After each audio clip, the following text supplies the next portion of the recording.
So Black Myth Wukong was a game that took the world by storm. It has millions of playership over on Steam when the game first dropped on August. Like that game was amazing. Everything about the game was beautiful. It was amazing. It was like we are being introduced to a triple A budget of a video game from China, which was really interesting.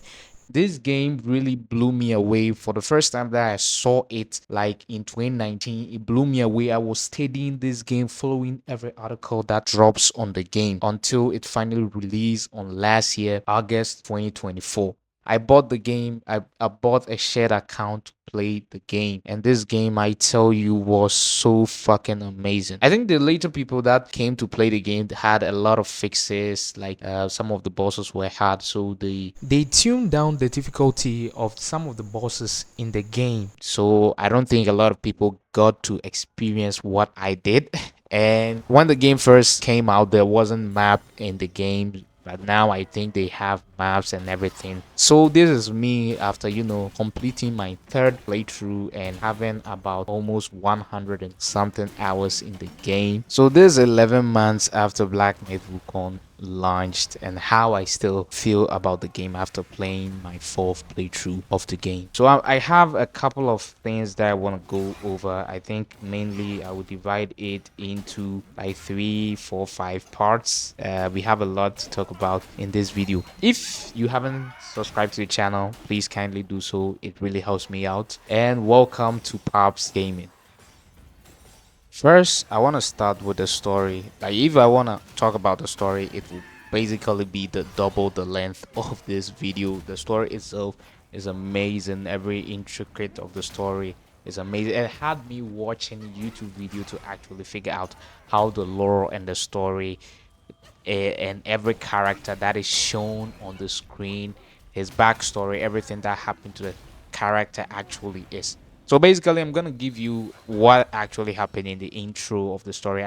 I think at this point, most of us have already played the game and we already know. So in this game, you play as the Destined One, in which Wukong was defeated by Erlang Shin in their, I think, after journey to the west, he attained Buddhaship, and the Celestial cult weren't still happy with what Wukong was doing, so they thought Erlang Shin should defeat him. And after the fight, Wukong lost, and his relics has been separated into 6 parts, in which you play as the Destined One to gather those relics. That is basically what happens in the beginning of the story, and the story will take you through an amazing journey, like different biomes, different area to explore, different places. We have the snowy area, the sand area, the volcanic area, which is, I think, one of my favorite places in the game. And my worst place in the game is the prison area.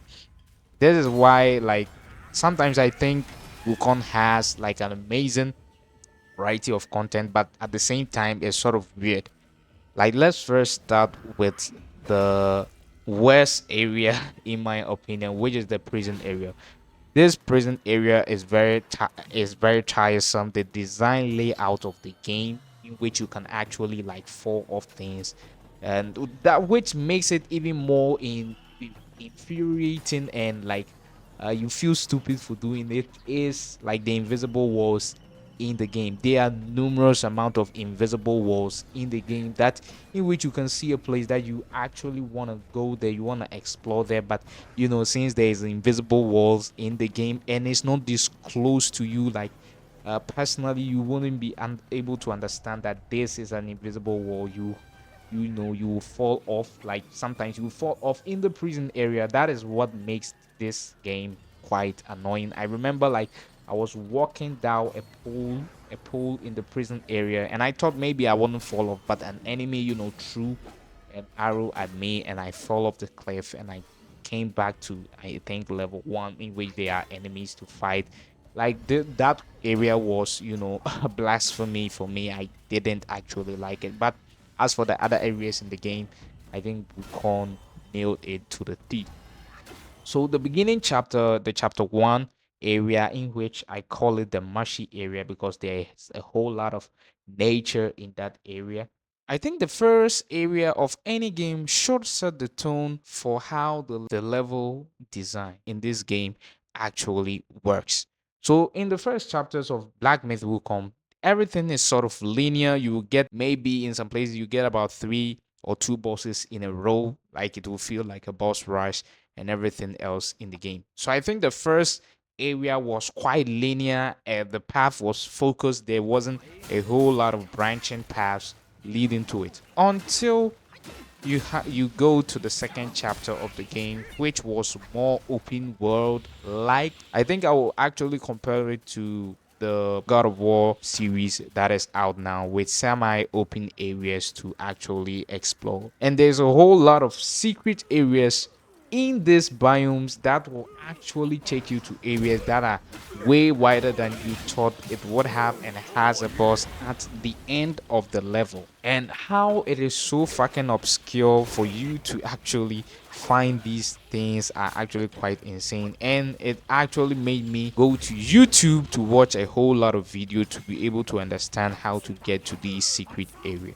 And my biggest gripe on Black Myth Wukong is how it portrays the story as if we already know the story. I know this game was creator centered, the main focus to Chinese people, but like everyone was excited for this game. I hope the story was more direct, told for us first timers um, to actually enjoy and understand the story much more better.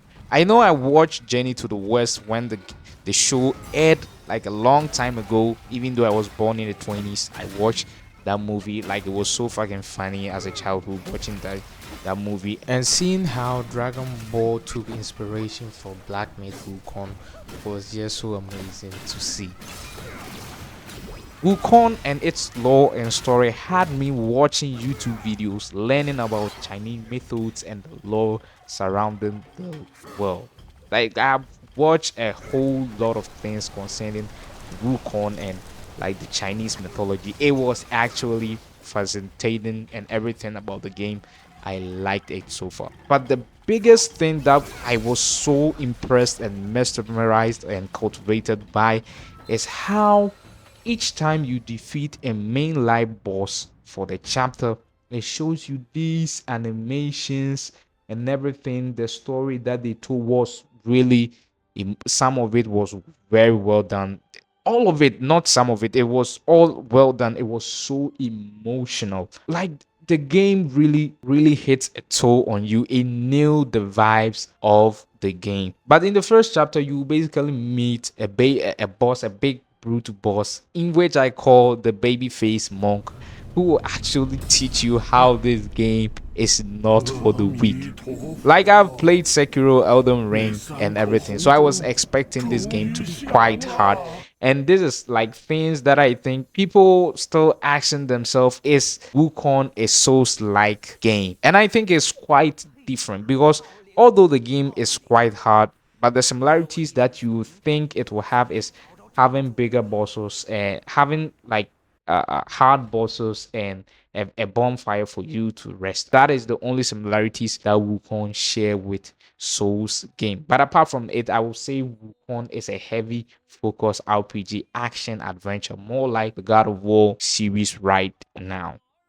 Even after 7 to 8 months of not playing this game still managed to feel very good with its combat style. In the combat, you have your basic light attacks and heavy attacks, and you also have stances in the game. We have the smash stance, the pillar stance, and the thirst stand. In these combos, you have varied combo attacks, which all of them acts as a parry mechanic to the game. So if you are attacking the enemy and the enemy is about to attack you, when you press the heavy attack at the right moment, it will be a varied combo that also serves as a parry to your opponent. It allows the attacks to basically phases through you, and when you land these attack, bro, I tell you, it feels way too good. After taking the pad yesterday and still playing the game, like I think I've been playing the game for maybe 2 days now, and still feels kind of fresh in my mind. It's so fucking good. Combat in Wukong is 10 out of, I won't say 10 out of 10. I wish there were more things. If you change the stance, it will actually like change the way that you play. Like you switching from the smash stance to pillar stance to third stand, like it will actually change how you play, but you still get your basic light attacks with the varied combos being different and the heavy attack itself being different.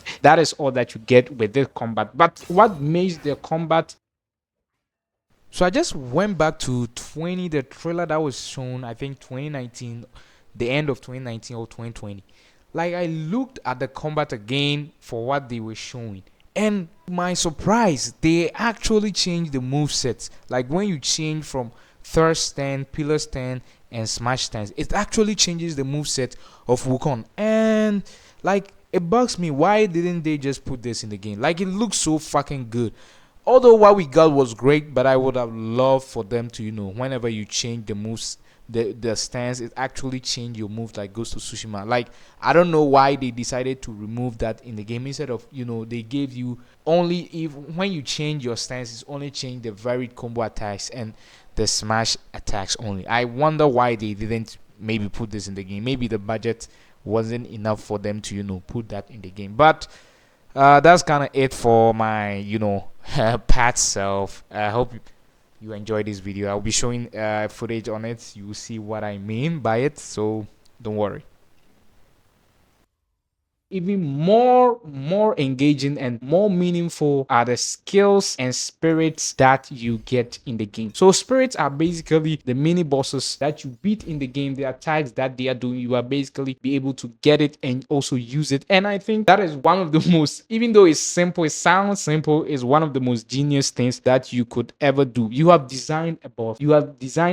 So why don't you just give the move of the boss to your player? That is so fucking interesting, and Wukong managed to nail it to the brim, bro. Like it's so fucking good. So we have the spirits, which you can actually get. Is like a single combo attack, like a single attack that you can do from the boss variety of moves. Sometimes they are special attacks, and you also have your transformations in which you are able to possess the boss and do any kind of moves that they when you were fighting them. And that also brings me right into the skill system in Wukong, and I think this is one of the best skill system. I won't say one of the best skill system because it has a skill tree and everything. Yeah, that defines a good skill system, but what the skills actually do is what is actually impressive. Like the spell that I was basically casting every day in the game was immobilize. It was so fucking good. It basically freezes the enemy in space and you are able to do whatever that you want at that moment in time. And the more that you play the game, you play your first cycle, your second cycle of the game, you get